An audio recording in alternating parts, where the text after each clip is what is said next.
আশা করি মা দুর্গার কৃপায় আপনাদের সবার পুজো খুব ভালো কেটেছে। সবাইকে অনেক অভিনন্দন, অনেক শুভেচ্ছা জানিয়ে নতুন একটি ব্লগে আপনাদের স্বাগত জানাই। চলুন আজকে আপনাদের সাথে পরিচয় করাই এমন একটি জায়গার, যে জায়গার সন্ধান হয়তো অনেকেই জানেন না, আবার অনেকে জানেন কিন্তু গিয়ে দেখার হয়তো সৌভাগ্য হয়নি। আমাদের চারপাশে যত আলো, প্রকৃতিকে যতভাবে আমরা গ্রহণ করতে পারি, অনেকেই আছে আমাদের আশেপাশে, অনেকে আছেন এরকম যারা প্রকৃতির এই রূপ, রস, গন্ধ সঠিকভাবে গ্রহণ করতে পারেন না। চলুন না সেই সব মানুষদের নিয়ে একটু কথা বলি আজকে। আলো আমার আলো গো, আলোর ভুবন ভরা, আলোর নয়ন ধোয়া আমার, আলোর হৃদয় হারা। আমাদের আশেপাশে কত আলো, আমরা আলোতেই অভ্যস্ত, কিন্তু যে মানুষগুলোর চোখে আলো নেই, হ্যাঁ, আমি দৃষ্টিহীন মানুষদের কথা বলছি। কত ছোট ছোট শিশু আছে দৃষ্টিহীন, শারীরিকভাবে প্রতিবন্ধী মানুষও আমরা আমাদের আশেপাশে দেখে থাকি। কিন্তু জানেন, কোনোদিনই ওনাদের নিয়ে কোনো কাজ করার বা ওনাদের কোনোভাবে কোনো সেবা করার সুযোগ আমি সেভাবে জীবনে পাইনি।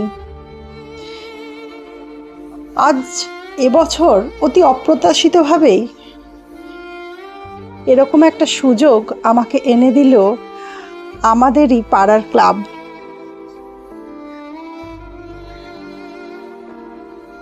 এই ক্লাবের পক্ষ থেকে এবছর আয়োজন করা হয়েছিল একটি ছোট্ট অনুষ্ঠানের।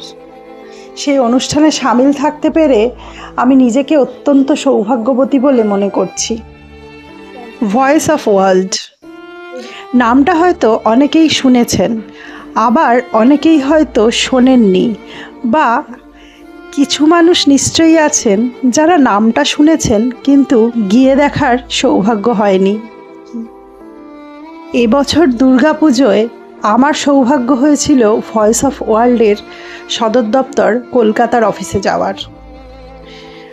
আজ আসুন আপনাদের সঙ্গে সেই অভিজ্ঞতাই শেয়ার করি। আশা করি আপনাদেরও খুব ভালো লাগবে।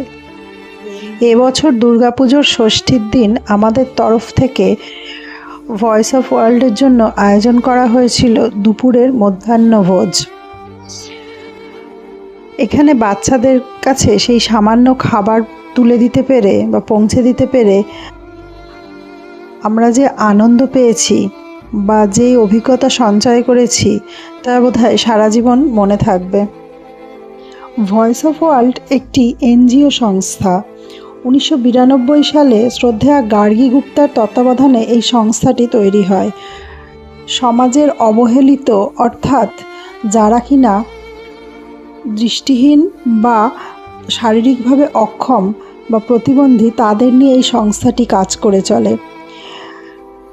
আপনাদেরও যদি এই ধরনের কোনো সেবা প্রতিষ্ঠানের সঙ্গে যুক্ত হতে মন চায়, সেক্ষেত্রে আমি কমেন্ট বক্সে, আমি পিন কমেন্টে এই সংস্থাটির অ্যাড্রেস দিয়ে দেব।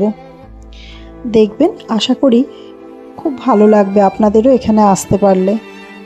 জানেন, আমাদের প্রত্যেকের জীবনেই অনেক না পাওয়া রয়েছে, আমরা সেগুলো নিয়ে কতই না চিন্তিত থাকি, কিন্তু এই ধরনের সংস্থায় একবার এলে তখন কিছুক্ষণের জন্য নিজেদের না পাওয়াগুলো মন থেকে একদম চলে যায়। তখন মনে হয় পরম করুণাময় ঈশ্বরের কাছে কৃতজ্ঞতা জানাই।